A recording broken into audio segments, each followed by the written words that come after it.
Welcome into Sports Talk with Theo, Dorsey, South Georgia. Let's talk sports. Baseball season is in full swing, and if you haven't gotten a chance to get out to the ballpark yet, boy, do I have a treat for you. Albany State head baseball coach Scot Hemmings is gracing the studio with his presence this evening. His roots in hardball run deep in the Peach State. Hemmings has a career record of 394 wins on the collegiate level. He's led Andrew College and Darton State College before being named the leader of the Golden Rams following the consolidation. His playing career includes 3 Georgia High School Association state titles and being drafted by the San Diego Padres in 1997. There's so much more to the story, and that's why it's my honor to welcome Hemmings into our very first ever baseball-centric episode of Sports Talk. Coach Hemmings, welcome to the show. Thanks for coming in. Hey, I'm honored to be here. I really am. This is awesome. Of course, and we're going to have a lot of fun today, and I talked about what your stats are, your career stats are as a coach, but obviously it started somewhere, so what we like to do is take a look at each coach's coaching resume. So, Coach Hemmings, after your playing days, you started off at Chattahoochee Valley, but after that, your first head coaching job came with Andrew College from 2005 to 2008, 4 seasons there. He had 34 wins in 06, which was a school record, and 2 Coach of the Year awards. Then you went to the high school level, Central High School in Columbus, your hometown of Columbus, and you had a couple seasons out there, 2 playoff appearances. Then that's when you made a big name for yourself coming over to Darton State here in Albany from 2012 to 2016. You guys had 212 wins in 5 seasons, unprecedented run for the Cavaliers, and now the head coach of the Albany State Golden Rams coming off an SIAC East Division regular season title, and this is your 2nd year leading the Golden Rams. I know I ran through all of that really quickly. Obviously, it's much more to the story, but how does it feel kind of seeing that right there on paper? I didn't even know how many career wins I had. So but, you know, each one of those jobs, it's amazing just thinking back of what it's taught me. And it's been amazing what the good Lord has done in my path. Each one of those jobs is a rebuild job. Andrew College had won 30 games in 3 years combined. I was one of the only silly ones to take that job in Cuthbert, and 2 years later won 34. Central High School was a prominent school for a long time, and then they lost some enrollment, and they called me to rebuild their program. I took over a 3-win program and went to the playoffs 3 years later. And then at Darton State College, I took over a 19-win program and won 212 games over a 5-year period, and then took over a 19-win team at Albany State.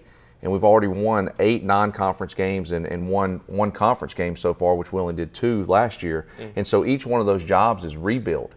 And I've been kind of made a career out of rebuilding programs, taking them from what they were, and then rebuild them, putting our program in place. And so I'm just honored that I had that many career wins. I'm close to 400, huh, Theo? Yeah, you're closing in on it. And we'll have to make sure we honor that when it happens. I'll keep track of it here. But obviously it all starts somewhere, and for you, you had an extensive playing career. We talked about high school. You were drafted by the Padres in '97. You played through AAA. I think you ended with the Tigers in 2000. But your first coaching job actually came in Alabama at a junior college powerhouse, Chattahoochee Valley. That's right. Can we speak to not just that, but obviously there was a mentor for you there maybe, or even a friend at this point, and also your brother-in-law, Adam. Right. Adam Thomas, the head coach over there, and you started there in 02, or actually in 03. You ended up marrying his sister in 04. That's right. And he became even more than a coach to you, your brother-in-law. Talk about that relationship in that time there in Alabama. Well, it's funny because I finished playing, and like most minor leaguers, got hurt, got released, didn't really know what I wanted to do, so he offered me a part-time coaching job at Chattahoochee Valley. And he was in his 2nd year. He's about to hit his 700th career win, I think. And he's been there for over 20 years.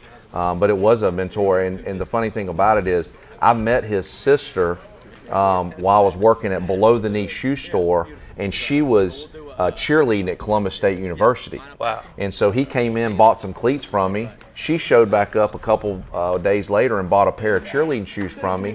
They didn't fit, and she came to return them, but we had this boss that wouldn't give their money back until the check cleared. I was like, yeah. So I was like, no disrespect. So a couple of days later, one of my friends is going out with one of her friends. We meet up. I go over and I walk into the living room, and there sits Adam. Yeah. I'm like, hey, I know you. He's like, yeah, I know you. So we became friends there. And then a few years later, we get married. Have 3 kids now. So he got me off to my coaching career because when I finished playing, I didn't know if I wanted to coach or not. And then we were also in Grand Junction, Colorado a couple years together. 15. Oh, yeah. I saw that. So, yep, he went out there and we got there, and it was a very awesome time. So we have a storied history together, but Adam's done a great job. He's up to 700 career wins, and I'm just thankful for him giving me an opportunity to start coaching. Right, he got you started, and since you mentioned it, we'll go ahead and talk about those years at Darton State College and that time you guys actually went out to Grand Junction. A historical run in the final season. You couldn't have drawn it up any better. The magical 2016 run you guys had.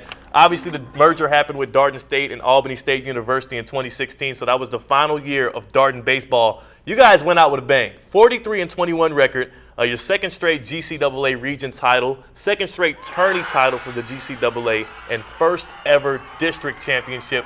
You went out to the World Series of junior college in Grand Junction, Colorado. I mean, look at them storm the field. I remember these moments, these last moments of Cavaliers baseball. Oh, yeah. It was incredible.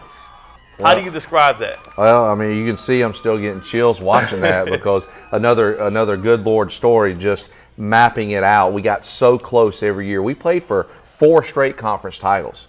And one year, my assistant coach that's with me now, Davis Knapp, we had a 47-9 record that year and got beat.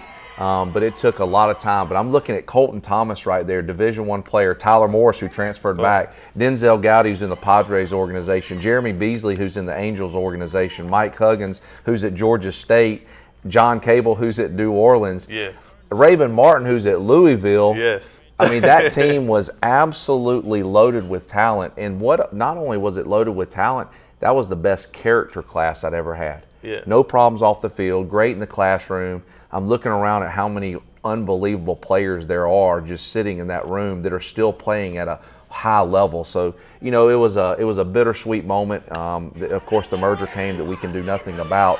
But I just look at that team and just say, wow. Kendall Herron, the center fielder right there, stole 45 bags at Valdosta State last year. Boom. So, look at you. I mean, I know. You have a good relationship with these guys. I can't remember a whole lot of things, but I could rap off stats for you. Well, now I'm afraid it's trivia. We have trivia approach, and I'm afraid of what might happen there. Now, you spoke to a lot of those players. One guy I want to give an update on because he's also an area guy is Denzel Gowdy. You spoke about him. He's a Worth County native. He's now in the San Diego Padres system. I mean, South Georgia needs an update on. I know you guys are close. You still talk. What's the update on Gowdy? He came back. He had a really good short season. Didn't have a great year last year. He came and hit with us almost every day in the preseason, made a few adjustments to his swing. He's out in spring training right now, and he's doing fantastic. They have him playing at second base. And the one thing that I want to mention about Denzel is an unbelievable person. He comes out to practice. You wouldn't even know he was a pro player. He's just mixing and matching with the guys. He's giving them advice. I'm sitting here watching these highlights. I'm sorry, but of course. But it's just one of those things with Denzel. He's doing great. His body looked great. His swing looked great. And that was the big one, by the way. That was the walk-off hit to give you guys the district championship. That's right. That's right. And that was an unbelievable come-from-behind victory. I mean, we couldn't figure that left-hander out, and finally we got it. And Colton hit the big triple in the 8th, and there we go. And there goes Cody Ilgenfritz, who started at Valdosta State. But yeah, Denzel was a great player. And was probably one of the best talented players that I've ever coached. Yep, and I want to also draw the parallel. He's with the Padres, gets drafted in 2016. Yep. You were drafted in 97. A 19-year difference there. What was it like to see him go through the same organization? That was awesome because he called me and said, Coach, what do I do? Because, we had merged and he was going to have to transfer schools. I said, Denzel, I'll never regret the day I signed. I was drafted by the Yankees in 95 in the 61st round, and I didn't sign out of high school. Yeah. And I'm looking back on it, and you can't second guess things, but I wish I'd have gotten to pro ball as quick as possible. And that's what I told him. And now he's still young enough to overcome some hiccups if he does hit a tough stretch. That's big time for him. We'll be rooting him on here from South Georgia. And we're about to go to a break. But before we do, we have to give some love to the play that you guys voted as the high school basketball showstopper play of the week. Let's get a quick look at the high school basketball play of the week, or play of the year, excuse me. I got to get it right, and of course it's from the Thomasville State champs, Vontarius Woolbright to Reggie Perry, the alley-oop connection in the title game. It received over 300 votes on Facebook for the win, and that is a big-time play that helped them win a state championship. We've got more sports talk coming up right after the break. Welcome back. We are right now about to start our trivia portion of the show. And now, Coach, it is called Theo versus everybody. And that's essentially what happens. Theo takes on every coach that we bring onto the show and tries to beat them in trivia. Now, all these questions will be based on baseball since you are the head coach at Albany State. Yep. Now, this is how it will work. I will ask you a series of questions. There will be 9. The first 3 will be multiple choice. After that, you'll have to give me the answer yourself. If you get it first, ring the bell. You get it right, you get a ball. All right. And after that, the next 7, you can go ahead. If you don't get it, if he does not get the answer right, you get the anscer anyways. You get a second chance, yeah. All right? You'll need let's those. get right to it, okay? Oh, okay, we'll see. He's about to have 400 career wins. Let's see if he gets one more closer ring today, all right? All right, in the first question, this Yankee was the first person in MLB history to have his number retired. Who was it, Babe Ruth or Lou Gehrig? Lou Gehrig. You didn't even finish the question. He's ringing the bell. My goodness, yes, that is correct. That was a good one. See, you got to be quick on the draw, We've been Coach. shut out a few times this year. Won't be the first. Oh, yeah. Goodness. All right, now, question number 2. This player holds the record for the most strikeouts but has never won the Cy Young Award. Who is it, John Smoltz or Nolan Ryan? Nolan Ryan. Yes, it is. Wow. All right, Nolan. Gotta get you a Cy Young, brother. Right there. Look at that. It's tied. I love Yeah, I that. just threw John Smoltz in there. All right, question number 3. This is your last multiple choice, okay? This former Pittsburgh Pittsburgh Pirate, I'm stuck in football, has his card sold for a record of $3.12 million at an auction. Who was it? Mickey Mantle or Hannes Wagner? Hannes Wagner. Yes, it was. I know Mickey Mantle wasn't. That was a multiple choice. Yeah. You gotta go. I know. I just was like, there's no way I know this. All right. One last question before we go to break, okay? This is question number 4. You have to give me the answer yourself, okay? This former Yankee great won 10 World Series titles and holds the title for 75 World Series games appearances. Derek Jeter. No.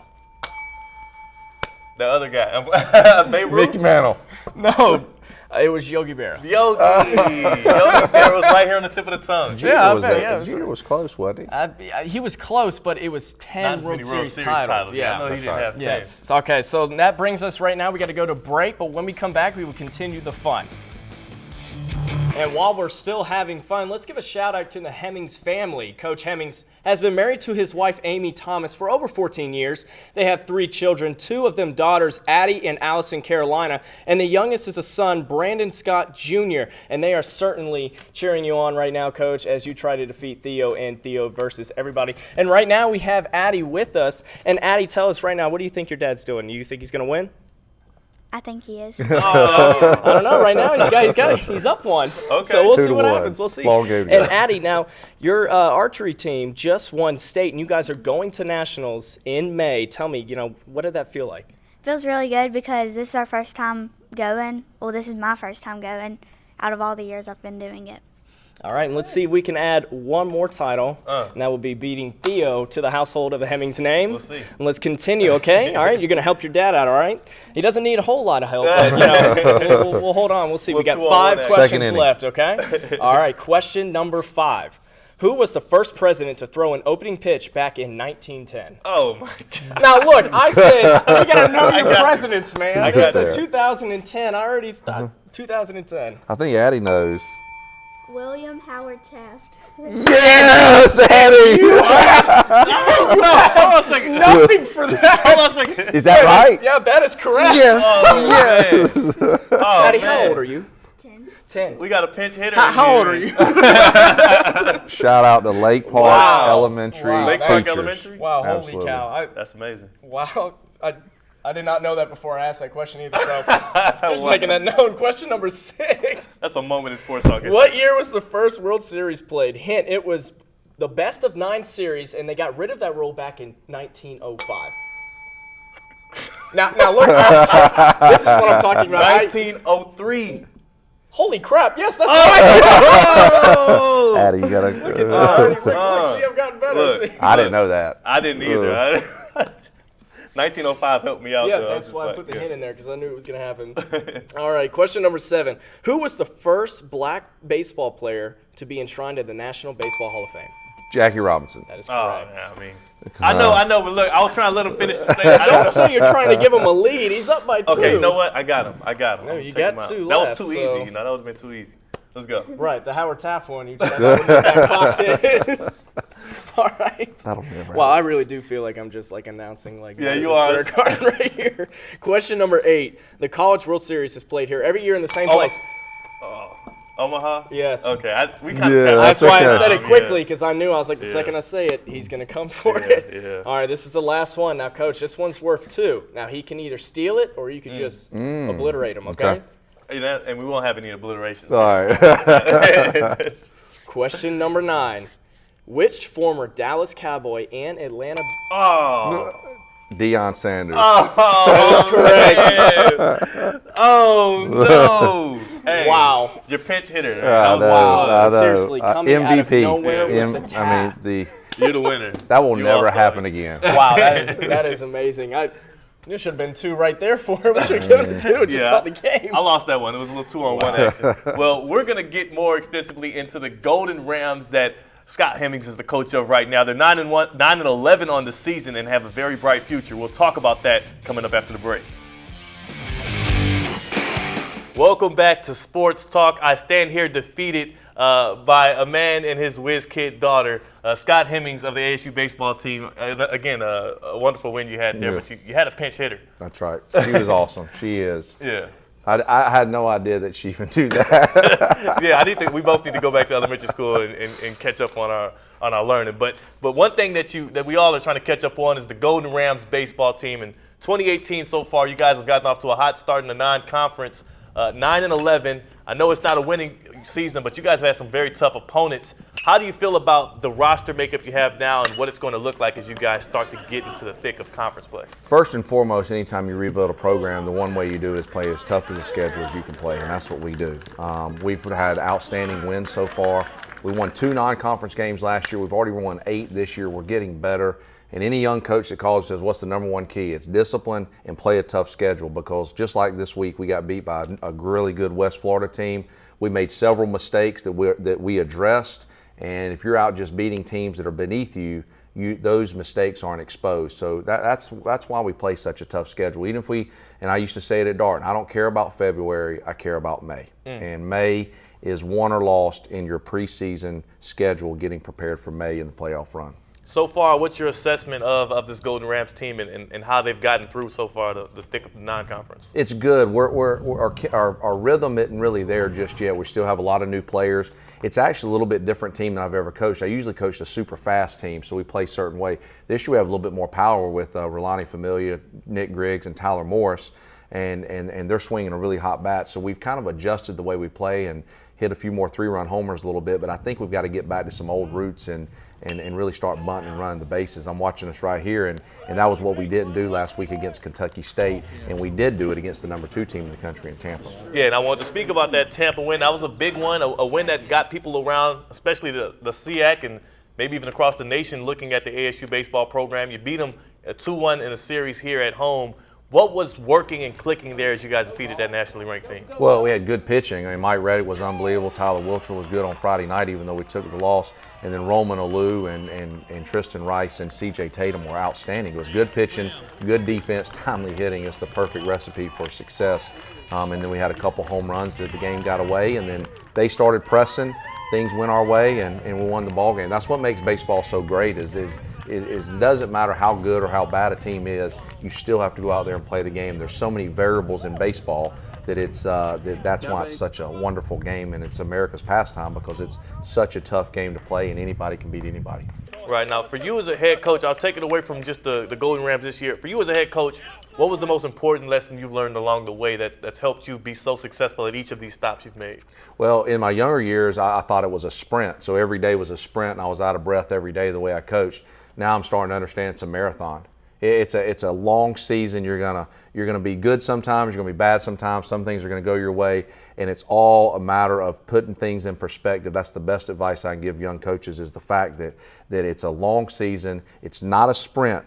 You get out of the box on the first day, your team's going to be wore out by the end of the year. Just like we just lost 2 losses, and I brought them up and I said, hey, that's the way it goes.